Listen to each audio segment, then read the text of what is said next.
I'm going to be reading The Bombed House by Johnny Zucker. Chapter 1. Number 46. January 1941. The middle of World War II. German planes had been bombing the city of London for weeks. Ned and Harry Jennings were running down Willow Street kicking a ball. Their house, number 27, was okay, but many of the houses on the streets had been smashed to pieces. Most of their friends had been sent to live with families in the country. Some hadn't been so lucky, like their best friend Charlie Smith from number 33.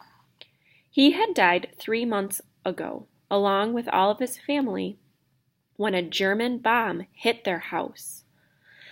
A family hadn't been found yet for Ned and Harry to stay with, so they were still living in the city, waiting.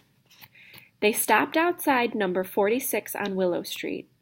The top half of the house had been blasted off, so it just stood there, half of a house. The owners, Mr. and Mrs. Young, were safe. They were staying down on the coast with friends. Harry bent down to look in the rubble lying in the street, but Ned walked closer to the house. He was looking in one of the windows when he heard a noise coming from inside. It sounded like a groan.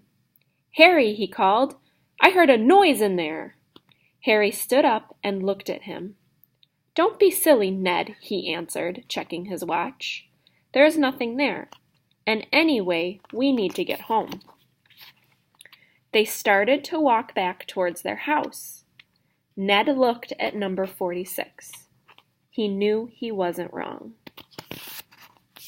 Some questions to think about. Number 1, when and where does this story take place? Number 2, who are the characters in our story? And number 3, what did the boys hear in the bombed house?